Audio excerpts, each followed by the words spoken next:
बिस्मिल्लाहिर्रहमानिर्रहीम। अस्सलाम वालेकुम नाज़रीन, फैसल गुमन आपकी खिदमत में दोबारा हाजिर है। उम्मीद है आप सब खैरियत से होंगे। नाज़रीन, लाहौर में तो आज बारिश हुई है और मौसम बड़ा अच्छा हो गया है। होपफुली कुछ इलाकों में जहां बारिश हुई होगी वहां पे मौसम कुछ बेहतर हो गया होगा। नाज़रीन, दो डेवलपमेंट्स के साथ मैं आपकी खिदमत में हाजिर हूँ। देखिए, बात हम जब भी करते हैं, मईशत की बात करते हैं, अपने पॉकेट की बात करते हैं, इकॉनमी की बात करते हैं, और हर वक्त हम कैलकुलेशंस में होते हैं। और मैं आपको पहले भी बता चुका अपने कई व्लॉग्स में कि मईशत के बग़ैर, इकॉनमी के बग़ैर, पैसे के बग़ैर ना आप ख़ुद को चला सकते हैं इंडिविजुअल, और ना पूरे मुल्क को चला सकते हैं। तो इकॉनमी इन्वॉल्व होती है। अगर मेरी बात पे यकीन नहीं तो आज chief of army staff general Asim Munir साहब की बात पे आप जो है वो यकीन कर लें। अगर मेरी बात पे आपको यकीन नहीं आता, आज उन्होंने चीफ़ ऑफ आर्मी स्टाफ ने ये एक बड़ा इम्पॉर्टेंट प्रोजेक्ट है, इनिशिएटिव है, जो पिछले साल लिया गया था, ग्रीन पाकिस्तान इनिशिएटिव। इसकी कॉन्फ्रेंस से ख़िताब किया जिसमें दो वज़ीर आए आज, एहसन इकबाल साहब, और फूड सिक्योरिटी के जो मिनिस्टर हैं राना तनवीर हुसैन साहब। और इस कॉन्फ्रेंस का मकसद पाकिस्तान में ज़राअत की अहमियत और ज़राअत के अंदर, एग्रीकल्चर के अंदर नए इनिशिएटिव्स ला के और उससे ज़राअत की इनकम बढ़ाना और पाकिस्तान की जो एक इनकम है उसमें इजाफ़ा करना मकसूद था। तो नाज़रीन, ये आज की जो initiative green Pakistan initiative conference हुई, इसके अंदर आज फिर एक नए आज़म का इज़हार किया गया और चीफ़ आर्मी स्टाफ यहाँ तक उसमें कहते हुए पाए गए कि हम इकॉनमी के बग़ैर, इकॉनमी और इकनॉमिक ग्रोथ बहुत ज़रूरी है मुल्क को आगे ले जाने के लिए। यानी अगर आपने कंप्लीट इंडिपेंडेंस यानी मुकम्मल आज़ादी के साथ मुल्क को लेकर चलना है तो इकनॉमिक स्टेबिलिटी यानी मुआशी इस्तेहकाम ज़रूरी है। देखिए, पूरी दुनिया के सारे मुल्क इसी तरफ जा रहे हैं, बशमूल इंडिया, बशमूल चाइना, और अमेरिका तो है ही नंबर वन। तो इकॉनमी के हवाले से आज जो हमारे आर्मी के कमांडर हैं उनकी तरफ से ये बात की गई। नाज़रीन, ये जो ग्रीन पाकिस्तान इनिशिएटिव है, इसके तहत जो है गवर्नमेंट 40 अरब डॉलर अगले 5 साल में जनरेट करना चाह रही है, और इसके लिए 44 लाख एकड़ ज़मीन जो है उसको मॉडर्न एग्रीकल्चर के ऊपर कन्वर्ट करना है। तो ये ना सिर्फ इससे डेफिनेटली जॉब्स भी निकलेंगी और पाकिस्तान में सरमायाकारी आएगी। आपको पता है हमारी अभी भी 60 से 70% जो मईशत है वो एग्रीकल्चर और ज़राअत के ऊपर है। लेकिन अफसोस की बात यह है कि बड़ी बड़ी हाउसिंग सोसाइटीज़ और बड़े बड़े प्रोजेक्ट्स, जिसमें DHA शामिल है, बैरियर टाउन शामिल है, और इसके अलावा बड़े बड़े इनिशिएटिव्स लोगों ने लिए हैं, और ज़रूरी ज़मीन जो है वो तेज़ी से ये सोसाइटियाँ खा रही हैं, जिसके ऊपर रिपोर्ट्स भी आई हैं। और हुकूमत पंजाब ने पीछे जो कमर्शल शहरों के इर्द गिर्द जो एरिया है उसको प्रिजर्व करने के लिए बात तो की है, लेकिन अल्लाह जानता है कि इसमें सारे इदारों की जो है जब तक इसमें वो नहीं होगी अपना कमिटमेंट, उस वक्त तक आप इस पर नहीं अमल कर सकते कि आप तेज़ी से जो एग्रीकल्चर की लैंड है जिससे हमारी नस्लों ने आगे फ़ायदा उठाना है और हमें जो फूड की अजनास हैं उनको इंपोर्ट ना करना पड़े। तो नाज़रीन, ये जो आज सेमिनार हुआ, इसमें आज इसी अज़म का जो है वो किया गया कि फ़ौज जो है वो फुल सपोर्ट करेगी। देखें, बात ये है कि अगर सिविलियन गवर्नमेंट्स इस वक्त सपोर्ट नहीं कर सकती एग्रीकल्चर को, आपने देखा कि सपोर्ट प्राइस जो है गंदम की पंजाब में, उसके ऊपर किसान बड़े नाखुश हैं। जो 3900 उसकी प्राइस रखी गई थी, तो 3000 तक फ़ी मन रेट आया हुआ है। तो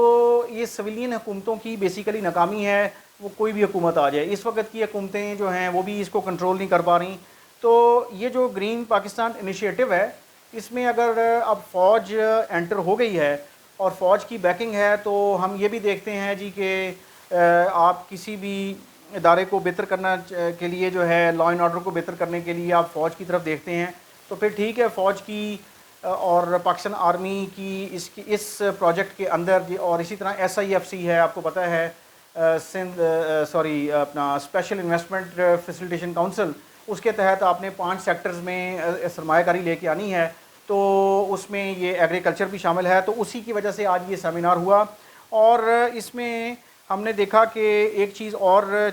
चीफ़ ऑफ आर्मी स्टाफ ने कही है जी कि ये سوشل میڈیا ٹرولنگ جو پاکستان افواج کی ہو رہی ہے اور ایک منفی پروپیگنڈا ہے، اس کی پرواہ کیے بغیر آگے چلا جائے گا اور پاکستان کو ترقی کے راستوں پہ ڈالا جائے گا۔ اس میں انہوں نے مزید یہ کہا ہے کہ جو گرین پاکستان انیشیٹو کے تحت زراعت میں سے جو میجر چنک آئے گا ریونیو کا، وہ صوبوں کو جائے گا اور باقی کسانوں اور زرعی جو ریسرچ ہے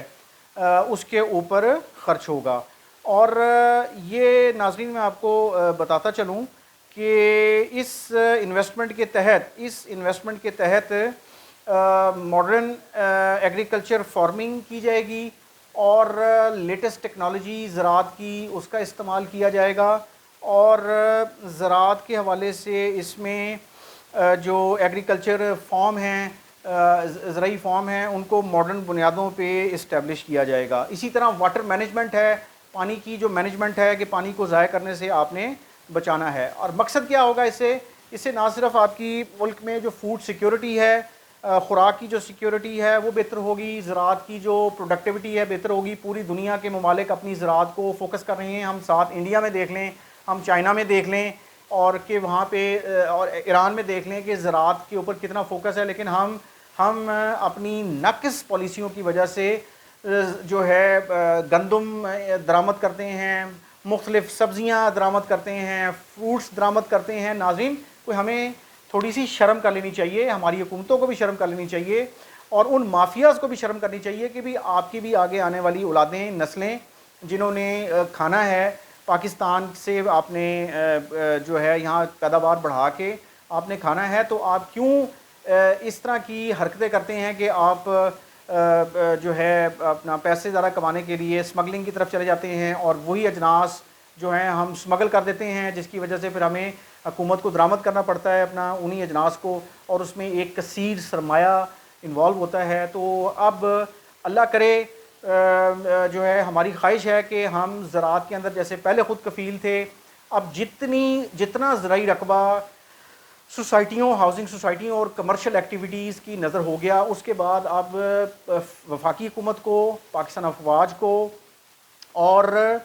اس کے علاوہ جو چاروں صوبائی حکومتیں ہیں، ان کو اب چاہیے کہ ہر شہر کے ارد گرد آپ سوسائٹیز کو روک دیں، اور جو ایک پروجیکٹ اپنا عمران خان کے دور میں تھا کہ ورٹیکل جو ہیں اپنا، اس میں ورٹیکل جو رہائشیں ہیں اس کو بنایا جائے، نہ کہ اس کو اپنا ہاریزنٹل لے کے جایا جائے۔ تو اس سے یہ ہوگا کہ آپ کا زرعی رقبہ مزید بچے گا کمرشل ایکٹیویٹیز کی طرف لے جانے سے۔ تو یہ اب زراعت کو اگر ہم بہتر طریقے سے اب لے کے چلے اور ہم اب جتنی اویلیبل زرعی رقبہ ہے اسی میں پروڈکٹیوٹی کو بہتر کر لیں، ماڈرن ٹیکنالوجی کو لے آئیں، اور اگر یہ انیشیٹو اب پچھلے سال شروع کیا گیا تھا اور اگر اب یہ چلتا ہے اور اس میں آرمڈ فورسز اور پاکستان آرمی جو ہے اس کی اگر یہ بیکنگ ہے، تو آئی ہوپ کہ آنے والے دنوں، ہفتوں، مہینوں اور سالوں میں اس انیشیٹو کے تحت کسان بھی فائدہ اٹھائیں گے، اس سے جو ہے پاکستان کی گورنمنٹ اس کو بھی ریونیو ملے گا، اور جسے کہتے ہیں پاکستان میں ایک سرمایہ کاری کا ماحول پیدا ہوگا، ایگریکلچر کے اندر مزید انویسٹمنٹ آئے گی۔ تو ناظرین، میں پھر آپ کو ونس اگین بتاتا چلوں کہ ہمیں معیشت کے لیے بہت اہم فیصلے کرنے کی ضرورت ہے۔ حکومت جو بھی آ جائے، حکومت پی ٹی آئی کی آ جائے، حکومت پی ایم ایل این کی آ جائے، پیپلز پارٹی کی آ جائے، یا کسی کی حکومت آ جائے، یا اس سیاست کی، اس جمہوریت کی بساط لپیٹ دی جائے پاکستان میں، ہم کچھ بھی ایکسپیکٹ کر سکتے ہیں۔ لیکن ناظرین، میں آپ کو بتاتا چلوں کہ پاکستان کو اگر آپ نے اوپر لے کے جانا ہے تو اس کے لیے طویل مدتی پالیسیوں کو فالو کرنا پڑے گا، اور زراعت کے اندر بھی آپ کو یہی پالیسی لے کے چلنی پڑے گی۔ تھینک یو جی، اللہ حافظ۔